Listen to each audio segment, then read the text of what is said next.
ಈಗೆಲ್ಲ ಒಂದೊಂದು ಕೆಲಸಗಳೇ ಸ್ಟಾರ್ಟ್ ಮಾಡ್ತಿದ್ವಿ. ಕಮಲಾನಲ್ಲಿ 1.5 ಕಿಲೋಮೀಟರ್ ರಸ್ತೆ ಇನ್ನೇನು ಕೆಲವೇ ದಿನಗಳಲ್ಲಿ ಉದ್ಘಾಟನೆ ಆಗುತ್ತೆ. ಕಾಕಲಚಿಂತೆ ರಸ್ತೆ ಉದ್ಘಾಟನೆ ಆಗುತ್ತೆ. ಬೆರೆಸಂದ್ರಾಗಿ ಈಗ 4.25 ಕೋಟಿ ಆಗಿದೆ. ಈಗೆಲ್ಲ ಟೆಂಡರ್ ಜಡಲ್ತಿಮ್ನಲ್ಲಿ ರಸ್ತೆ ರೆಡಿ ಆಗಿದೆ, ಅದನ್ನು ಅತಿ ಶೀಘ್ರದಲ್ಲಿ ಮಾಡ್ತೀವಿ. ದಿಲ್ಲಿ ಮುಚ್ಚ ಮುಟ್ಟದಲ್ಲಿ ಇದೊಂದು ರೆಡಿ ಆಗಿದೆ. ಕಲ್ವಾರ ಬಾಗ್ಲು ಒಂದು 8 ಕೋಟಿಗೆ ಅದು ರೆಡಿ ಆಗಿದೆ. ಮೋಟ್ಲೂರ್ಗೊಂದು ರೆಡಿ ಆಗಿದೆ. ಇನಿಮಿಂಚನಹಳ್ಳಿ ಇವೆಲ್ಲ ರೆಡಿ ಆಗಿದೆ. ಸರ್ಕಾರದಲ್ಲಿ ಏನಂದ್ರೆ ಒಂದು ಸರ್ವೆ ಎಸ್ಟಿಮೇಷನ್ ಮತ್ತೆ ವಾಪಸ್ ಕಳಿಸಿ ಟೆಂಡರು ಮತ್ತೆ ಕೋಡ್ ಆಫ್ ಕಂಡಕ್ಟ್ ಬಂದ್ಬಿಡುತ್ತೆ ನಮ್ಗೆ MP ಎಲೆಕ್ಷನ್. ಅದಕ್ಕೆ 3-4 ತಿಂಗಳು ಡಿಲೇ ಆಯಿತು. ಇವಾಗ 1-2 ತಿಂಗಳಲ್ಲಿ 100 ಕೋಟಿಗೂ ಹೆಚ್ಚು ಕಾಮಗಾರಿಗೆ ಗುದ್ದಿ ಪೂಜೆ ಮಾಡ್ತೀವಿ. ಸರ್, ಈ ಚಿಕ್ಕಬಳ್ಳಾಪುರ ನಗರಸಭೆ ಅಧ್ಯಕ್ಷ ಉಪಾಧ್ಯಕ್ಷರಿಗೆ ದಿನಾಂಕ ನಿಗದಿ ಆಗಿದೆ, ಏನು ಹೇಳಕ್ಕೆ ಇಷ್ಟಪಡ್ತೀನಿ? 12ನೇ ತಾರೀಕು ನಿಗದಿ ಆಗಿದೆ. ನನಗೆ ಭರವಸೆ ಇದೆ, ನಾವು ಗೆದ್ದೆ ಕಾಮಗಾರಿ ಪ್ರಗತಿಯಲ್ಲಿ.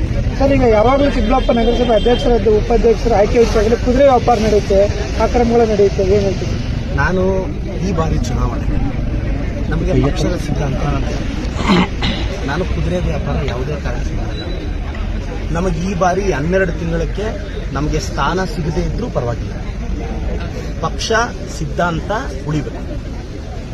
ನಮಗೆ ನಾವು ನೆಕ್ಸ್ಟ್ ಎಲೆಕ್ಷನ್ಗೆ ಪ್ರಿಪೇರ್ ಆಗ್ತೀವಿ. 12 ತಿಂಗಳಾದ್ಮೇಲೆ ಈ ಸಲ ಪಕ್ಷ ನಿಷ್ಠೆಯಿಂದ ವೋಟ್ ಹಾಕ್ತಾರೆ, ನಮಗೆ ಭರವಸೆ ಇದೆ, ನಾವು ಗೆಲ್ತೀವಿ. ಸರ್, ಕಾಂಗ್ರೆಸ್ ಅಲ್ಲಿ ಯಾರೆಲ್ಲ ಆಕಾಂಕ್ಷಿಗಳಿದ್ದಾರೆ ಮತ್ತೆ ಎಷ್ಟು ಜನ ಸಂಪರ್ಕ ಇದ್ದಾರೆ? ಕಾಂಗ್ರೆಸ್ ಅಲ್ಲಿ ಒಂದು 3-4 ಜನ ಆಕಾಂಕ್ಷಿಗಳಿದ್ದಾರೆ. ಅಷ್ಟು ಜನ ಕೇಳಿದ್ದಾರೆ. ಫೈನಲಿ ನಮ್ಮ ಉಸ್ತುವಾರಿ ಸಚಿವರು, ನಮ್ಮ ಪಕ್ಷದ ಹೈಕಮಾಂಡ್ ಯಾರನ್ನ ಆಯ್ಕೆ ಮಾಡುತ್ತೋ, ಯಾಕೆಂದ್ರೆ ನಾನೊಬ್ಬನು ಏಕಾಭಿಪ್ರಾಯ ತಗೊಳಕ್ಕಾಗಲ್ಲ.